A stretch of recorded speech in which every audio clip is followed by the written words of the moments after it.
को अपना अपना कमीशन देने का काम इसका है। दोनों तरफ पैसा बांटने का, पैसों की लेन देन का काम इसका होगा, राइट। ये होगा कैसे? ये इस तरह से होगा कि ये authorise revenue management centre owner जो होगा, एक कंपनी का मान लो यहां पर अकाउंट है, कंपनी के 3-4 बैंकों में अकाउंट है, ऑथराइज रेवेन्यू मैनेजमेंट सेंटर भी अपने कुछ पैसे एक खाने में जमा करवाएगा, राइट। ये पैसा तय है शुरुआत में, सिर्फ वो है 1000 रुपए।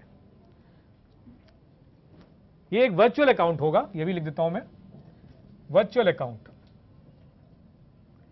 वर्चुअल अकाउंट मतलब वर्चुअल नाम से स्पष्ट है, अकाउंट नहीं है पर अकाउंट की तरह काम करेगा। कंपनी के अकाउंट में ये पैसे जमा है इसके, इन्हीं पैसों से, ये जो पैसे हैं, जरूरी नहीं कि 1000 रुपए सिर्फ शुरू में ओपनिंग के लिए हैं, इन्हीं पैसों से वो लेन देन करेगा दोनों तरफ, कंपनी के पार्टनर्स के बीच में और कंपनी के बीच में, इन्हीं पैसों से। अब जैसे देखिए, मान लीजिए कुछ यहां पर पैसे ऐसे रखे हुए हैं जो कि 1000 रुपए ही मान लेते हैं, अगर हम 1000 रुपए ही हैं, ऑथराइज डेटा मैनेजमेंट सेंटर ने 100 रुपए जमा करवाए यहां पर, ठीक है, 100 रुपए जमा कराए। ये 100 रुपए अब कंपनी के पास पहुंचने चाहिए। इसने अपना कमीशन, अभी जिसकी बात हमने नहीं की है, मान लो इसने अपना कमीशन ले लिया, उसके बाद 100 रुपए बचे हुए हैं। 100 रुपए ये भी हम मान लेते हैं कि इन्होंने भी अपना कमीशन ले लिया है, इसकी बात हम करेंगे, मान लो कि इन्होंने भी अपना कमीशन ले लिया। 100 रुपए कंपनी के अकाउंट में जाना चाहिए। अब ये कैसे जाएगा? 1000 रुपए पहले से ही इस अकाउंट में है, नेट बैंकिंग का जमाना है, आप लोग सबको अवगत होंगे। इसके 1000 रुपए में से 100 रुपए काट लिए जाएंगे। अब इसके अकाउंट में सिर्फ 900 रुपए बचेंगे, 100 रुपए इसको यहां से मिल गए। अगर इसकी कमीशन की बात करें तो हमने ये रखा है कि 2 से 5%, चूंकि ये पेमेंट गेटवे है, 2 से 5% कंपनी के हर ट्रांजैक्शन पर इसको मिला करेगा। अगर हम यहां पर मान लें कि 100 रुपए पे उसको 5% का, सहूलियत के लिए 5% मानते हैं, 5% का कमीशन था, तो 5 रुपए तो ये अपने पास रख लेगा। एडीएमसी ने मान लो अपना कमीशन रखा हुआ है, ऑथराइज डेटा मैनेजमेंट सेंटर ने, तो 5 रुपए, अगर 100 रुपए में 5 रुपए इसके बनते हैं तो यहां कितने कटेंगे? 95। अब इसके अकाउंट में 905 रुपए हैं।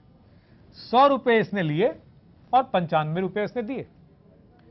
100 रुपीज इसके पास आए और 95 रुपीज इसके अकाउंट से कटे, इसको इनके पैसों से कटे, मतलब 5 रुपए इसके पास रह गए, जो कि इसका कमीशन था, इसका मुनाफा था। ये ऑथराइज रेवेन्यू मैनेजमेंट सेंटर इस तरह से नेट बैंकिंग का सहारा लेकर के कंपनी के पास पैसे पहुंचाया करेगा। ऑथराइज रेवेन्यू मैनेजमेंट सेंटर भी किसी के घर पर जाकर के पैसे ले सकता है।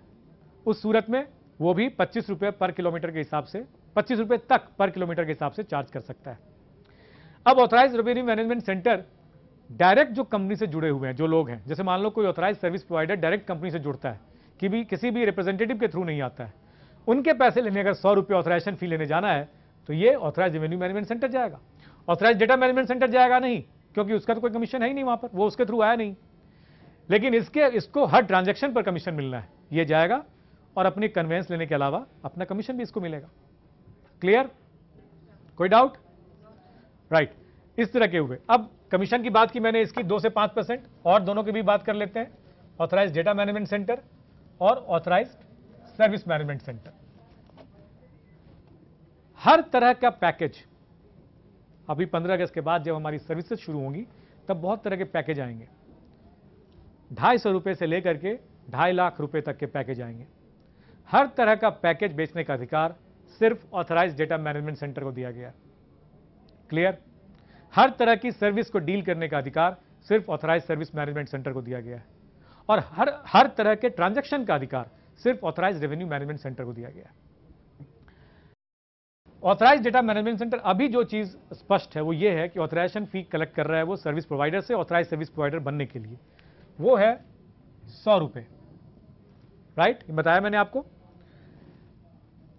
ऑथराइज डेटा मैनेजमेंट सेंटर को अगर वो जो नाम, नंबर, एड्रेस जो मैंने आपको बताए थे और जो वो कस्टमर केयर को पास ऑन कर रहा था, और उसके बाद जो कस्टमर केयर के थ्रू, कस्टमर केयर के समझाने के थ्रू या कस्टमर केयर के इंटरेक्शन के थ्रू जो कोई हमारे ऑथराइज सर्विस प्रोवाइडर बनने को तैयार हुए थे, उस सूरत में ऑथराइज डेटा मैनेजमेंट सेंटर को 10% ऑफ दिस अमाउंट।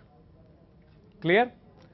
और अगर ये खुद किसी कस्टमर को, किसी सर्विस प्रोवाइडर को हमारे साथ जोड़ लेता है, कस्टमर केयर को ज़्यादा मशक्कत नहीं करनी पड़ती, कस्टमर केयर को सिर्फ वेरीफाई करना पड़ता है, उस सूरत में 20% ऑफ दिस अमाउंट, मतलब 100 में 20 रुपये, 100 में 10 रुपये, राइट।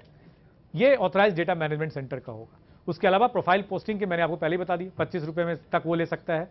5 रुपये सर्विस सेंटर को जाएंगे जो हायर अथॉरिटी है, उसके अलावा इसके पास होंगे, उसकी मर्जी है जितना वो ले, 20 ले, 22 ले, 23 ले, 24 ले, राइट। सर्विस मैनेजमेंट सेंटर की अगर हम बात करें, वो सर्विस प्रमोट करेगा, हर बार करेगा, एक व्यक्ति कई बार सर्विस ले सकता है, हर बार सर्विस के जनरेशन पर, ऑर्डर के जनरेशन पर, ऑर्डर जनरेशन पर 20% of companies profits, 20% of companies profits, right. और ऑर्डर डिलीवरी पर, या यूं कहें ऑर्डर एग्जीक्यूशन पर 20% again of companies profits. Clear? यानी कि अगर ऐसा भी हो सकता है कि अगर एक ही authorise service management centre generation of order में और एग्जीक्यूशन ऑफ ऑर्डर में शामिल हो, तो वो 40% तक कंपनी के प्रॉफिट का 40% तक हिस्सेदार हो सकता है, राइट। और अगर दो authorise service management centre owners इसमें हिस्सेदार हो रहे हैं, तो उनको 20% मिल सकता है। जैसे मान लीजिए अलग अलग लोकेलिटी के ऑथराइज सर्विस मैनेजमेंट सेंटर हो, अगर एक दिल्ली का हो, एक मुंबई का हो, या दिल्ली में ही 2 अलग अलग के हों, तो एक को 20% जनरेशन का, ऑर्डर का जनरेशन का, और एक को 20% ऑर्डर के एग्जीक्यूशन का मिलेगा। क्लियर? रेवेन्यू मैनेजमेंट सेंटर के कमीशन की बात हमने आपको पहले ही बताई थी, कमीशन की बात। इन सब की, ये सब हमारी कंपनी से एक ऑथराइजेशन फी या एक लाइसेंसिंग फी कह लीजिए, या एक फ्रेंचाइज फी कह लीजिए, ये देने के बाद जुड़ेंगे। लाइसेंसिंग फी, जिसको आप फ्रेंचाइज फी भी कह सकते हैं, 2,500 रुपये, 2,500 रुपये देकर के, ये फ्रेंचाइज फी देकर के ये हमारे साथ जुड़ सकते हैं। ये तीनों, इन तीनों का सम्मिलित नाम हमने क्या दिया है? ऑथराइज्ड बिजनेस सेंटर, अधिकृत व्यापार केंद्र, राइट। तीनों तरह के अधिकृत व्यापार केंद्र हमें अलग अलग ऑथराइजेशन के लिए, अलग अलग अधिकरण के लिए, अलग अलग सेंटर की फ्रेंचाइज लेने के लिए 2500 रुपये देकर जुड़ सकते हैं। लेकिन 15 अगस्त तक, till 15th August, 100% waived of, कोई भी फ्रेंचाइज फी नहीं है, सिर्फ एक नॉमिनल रजिस्ट्रेशन फी देनी है, जो है 250 रुपये। नॉमिनल रजिस्ट्रेशन फी, पंजीकरण शुल्क देना है, वो है 250 रुपये। वो भी हर अधिकरण पर, हर ऑथराइजेशन पे। अगर कोई ऑथराइज डेटा मैनेजमेंट सेंटर की ऑथराइजेशन लेना चाहता है, तो उसकी रजिस्ट्रेशन फी एक बार 250 रुपये होगी। दूसरे किसी केंद्र की लेना चाहता है, तो उसकी रजिस्ट्रेशन फी एक बार फिर से 250 रुपये होगी। यानी तीनों तरह के सेंटर्स की ऑथराइजेशन लेने के लिए उसको कुल 750 रुपये देने पड़ेंगे, राइट। ये रजिस्ट्रेशन फी है। 15 अगस्त के बाद ये फ्रेंचाइज फी हमारी 2,500 रुपये हो जाएगी, हर सेंटर के ऑथराइजेशन के लिए, हर ऑथराइजेशन के लिए, यूं कहें, ठीक है। 12 से 13 lakh authorise business centres, ABC आप कह सकते हैं, एबीसीज को हमने लक्ष्य